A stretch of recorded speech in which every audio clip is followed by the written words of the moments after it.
नमस्कार दोस्तों, स्वागत है आपका द क्राइम बुक के एक और भूतिया घटना में, एक और सच्ची कहानी के साथ। अगर आपको इस तरह की कहानियाँ पसंद आती है तो हमारे चैनल पर और भी वीडियो रखी है, आप उन्हें भी एक बार जरूर देखें। तो चलिए आज की इस कहानी को शुरू करते हैं। यह कहानी है 3 दोस्तों की और उन तीनों के नाम थे कुलदीप, महेश और गौरव। यह तीनों जहाँ भी जाते तो एक साथ ही जाते थे और तीनों की दोस्ती इतनी गहरी थी कि गांव में सब जानते थे कि इनमें से कोई भी कहीं भी है तो या तो सबको पता था कि वहाँ पर यह तीनों ही साथ में ही होंगे। यानी तीनों एक सच्चे दोस्त थे और एक दूसरे के क्लासमेट भी थे।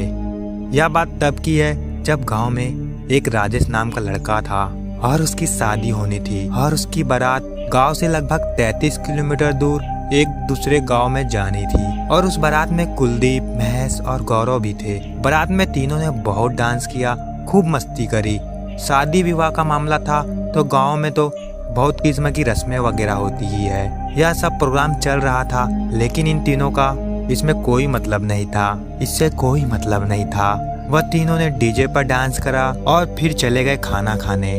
खाना पीना खाकर तीनों इधर उधर ही घूम रहे थे। तभी उन्होंने देखा थोड़ा आगे बहुत लोग टेंट में बैठे हुए पर्दे पर मूवी देख रहे थे।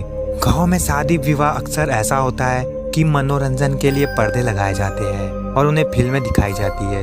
फिर उसके बाद वो तीनों भी वही बैठकर पर्दे पर मूवी देखने लगे। रात के लगभग 11 या 11:30 बज रहे होंगे। तभी गौरव ने कुलदीप के कान में कहा, यार भाई मेरा पेट खराब हो रहा है, मुझे 2 नंबर जाना है, जल्दी चल यार मेरे साथ। फिर उसके बाद कुलदीप ने या महेश को बात बताई तो महेश हंसते हुए बोला, हाँ बेटा और खा ले, तभी तो ठूस ठूस कर खा रहा था, तब तो बहुत मजा आ रहा था, अब तेरा पेट खराब हो रहा है। फिर गौरव ने कहा, मजाक छोड़ो यार, सही में अब बर्दाश्त नहीं हो रहा, चलो यार जल्दी कहीं। फिर उसके बाद कुलदीप पास में ही पड़ा एक डब्बा उठा लिया और उसमें पानी भरकर तीनों चल दिए।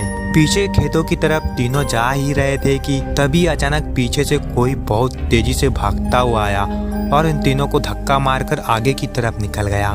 धक्का लगते ही फिर कुलदीप ने फिर जोर से चिल्लाते हुए कहा, अबे कौन है, पागल है क्या?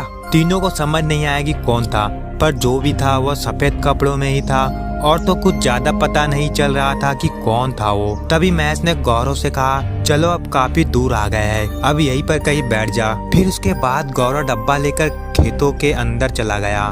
महेश और कुलदीप दोनों बाहर ही घूम रहे थे कि तभी खेतों से गौरव की आवाज आने लगी, अबे रुक, कौन है? गौरव की आवाज सुनकर कुलदीप और महेश वहीं से आवाज लगाए और कहा, अबे क्या हो गया, क्यों चिल्ला रहा है? फिर गौरव ने कहा, अरे यार वो देखो, वो मेरा डब्बा लेकर भाग रहा है, पकड़ो उसे यार। महेश और कुलदीप ने देखा कि कोई डब्बा उठाकर सड़क की ही ओर भागा जा रहा था। तभी महेश ने कहा, यह तो वही लगता है जो अभी थोड़ी देर पहले भागता हुआ आ रहा था। फिर उसके बाद दोनों उसके पीछे भागने लगे। अबे रुक जा, कौन है तू, रुक।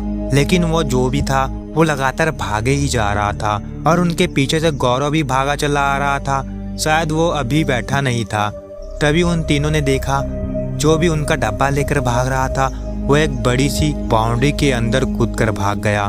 फिर तीनों ने कहा, बेटा आज पकड़ेंगे तो जरूर तुझे, चाहे कुछ भी हो जाए। बाउंड्री बहुत दूर तक फैली हुई थी, इसलिए फिर उसके बाद वो तीनों उस बड़ी सी बाउंड्री के अंदर जाने की कोशिश करने लगे। पर तभी कुलदीप ने देखा वहाँ एक बोर्ड लगा था और उस पर लिखा था डेरा कब्रिस्तान। यह देखकर कुलदीप घबराता हुआ दोनों से बोला, अबे ओए रुक जाओ भाई, यह कब्रिस्तान है।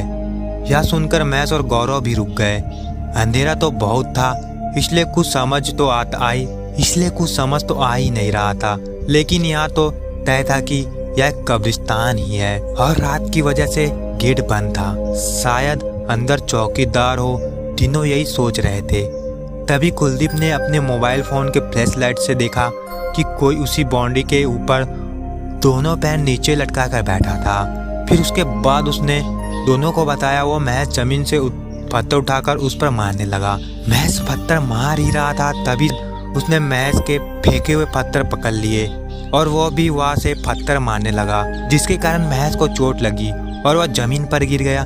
यह देखकर कुलदीप और गौरव ने उसे पकड़ने के लिए बाउंड्री पर चढ़ने की कोशिश करी।